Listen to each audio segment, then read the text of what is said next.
Ephraim Shay built his first locomotive prototype in 1877, using a chain drive to transfer power from the engine to the wheels. The chain snapped almost immediately during testing.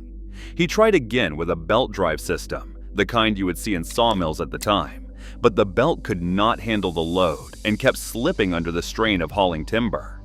By the third attempt, he finally settled on gears, and that is when everything changed. When Shay approached Lima Locomotive Works in the late 1870s with his design, the company looked at his machine with the boiler sitting off-center and cylinders mounted vertically on the side and told him it looked clumsy and backwards.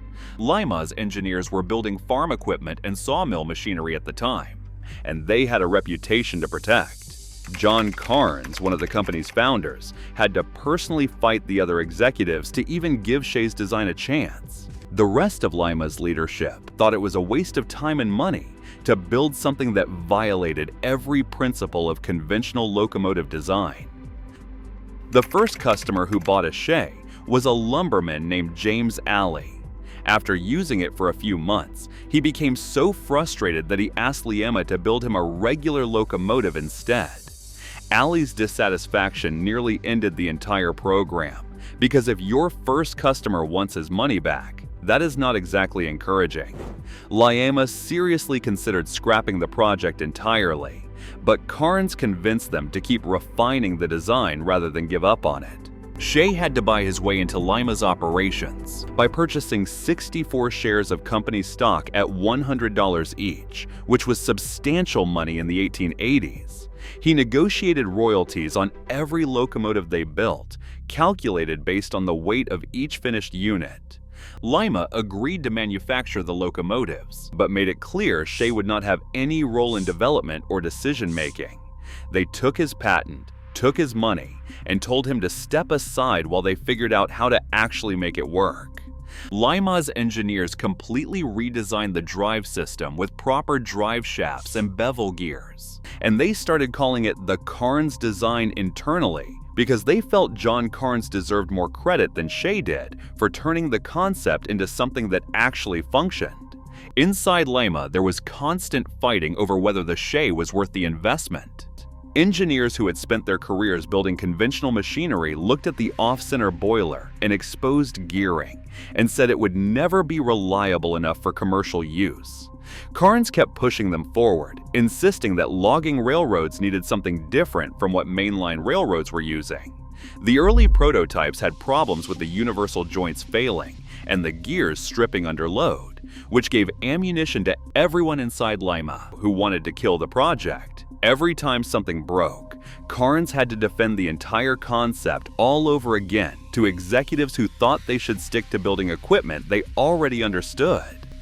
Conventional locomotives were useless in logging operations because they needed smooth track and gentle grades to function properly. Logging companies were throwing down temporary wooden rails wherever they needed to move timber, and those rails were laid over stumps and rocks with curves sharp enough that a rigid frame locomotive would derail immediately. The bigger problem was that logging companies could only operate 3 months per year when the ground froze solid enough for horse teams to haul logs on sleds. The rest of the year, timber sat in the woods rotting while sawmills sat empty and workers had no income. Shay's design let them operate year-round by running on track that would destroy a conventional engine. The geared system powered every wheel instead of just a few, which meant the entire locomotive's weight contributed to traction. The vertical cylinders drove a crankshaft running along the right side with gears at each axle, and the trucks could swivel independently because the drive shaft had joints that accommodated the movement. The gearing traded speed for pulling power, which meant the Shay topped out around 18 miles per hour, but could climb grades up to 14%, while conventional locomotives struggled on anything steeper than 3%. In 1890, Lima wanted to prove what the Shay could do, so they hooked a 91-ton locomotive up to 14 loaded cars, plus a conventional locomotive that was actively pulling in the opposite direction. The Shay dragged the entire load forward despite having another engine trying to haul everything backwards. Some of Lima's own engineers had bet money that the gears would strip or the drive shaft would snap under that kind of load, and they lost their wages when the Shay kept pulling.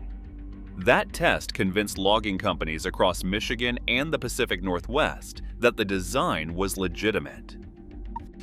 By the early 1900s, Lima was building Shays by the dozens and shipping them to logging railroads that had previously relied on horse teams and seasonal operations.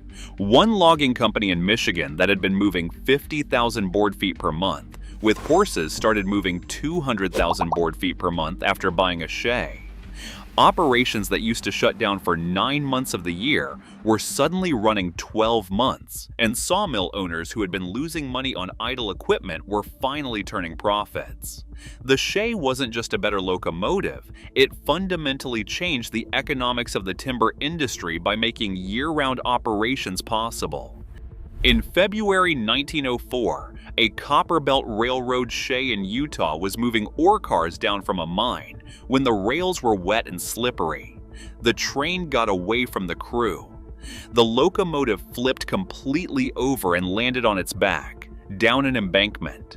The engineer and the fireman had to jump off on the uphill side to avoid being crushed. This was a brand new locomotive that had only been running for a few weeks, and it was the second serious wreck Copper Belt had experienced that month. The company only owned 2 Shays in total, and with both either destroyed or in the shop for repairs, they were completely out of business until they could get one running again. By the 1920s, Lima had become the dominant manufacturer of geared locomotives, and they made the mistake that successful companies often make. They stopped listening to their customers. West Coast logging companies were demanding modern improvements like piston valves and better boiler designs, but Lima kept using outdated slide valves that caused mechanical problems with superheated steam. The valve chests on Lima Shays were positioned so mechanics could not reach them without disassembling half the locomotive, and the rear cylinder pushed into the cab so far that they had to cut away part of the cab structure just to fit it. Loggers kept asking Lima to fix these problems, and Lima kept telling them the design was fine the way it was. Willamette Iron and Steel Works in Portland saw an opportunity. After Shay's original patents expired in the early 1920s, Willamette started building their own geared locomotives with all the improvements Lima refused to make. Willamette was primarily a boiler maker, so they built higher quality boilers that did not leak steam the way Lima's did. They redesigned the valve system so mechanics could actually access it, and they moved the cylinders forward so the cab did not have to be cut away. The result was a locomotive that burned 40% less fuel than a Lima Shay while hauling slightly heavier loads. Logging companies that had been begging Lima for improvements started buying Willamettes instead, and it took Lima 5 years to finally respond with their Pacific Coast Shay that incorporated the changes Willamette had already proven worked better. Baldwin Locomotive Works, one of the largest locomotive manufacturers in America, tried building their own geared locomotive to compete with Lima. They designed a machine with the drive shaft on the right side, but the gears on the left side, which meant they had to transfer power back across the locomotive using additional jack shafts. The design was a complete failure, and Baldwin abandoned geared locomotives entirely after that, sticking to conventional engines where they already controlled most of the market. Between 1880 and 1945, Lima built 2,770 Shays and exported them to 30 countries. Willamette only managed 33 locomotives between 1922 and 1929 before leaving the business. Climax, another geared design, built around 1,000 units but never matched the Shay's dominance.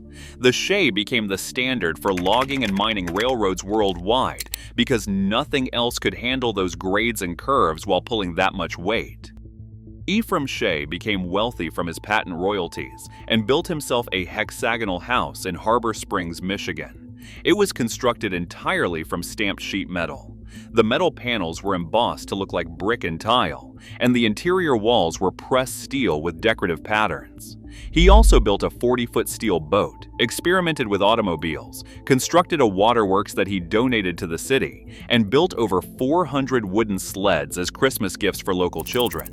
Around 116 Shay locomotives survive today, with roughly 20 still operational on heritage railways. The last Shay ever built was Western Maryland No. 6 in 1945, a 162-ton locomotive that worked for only 4 years before being retired.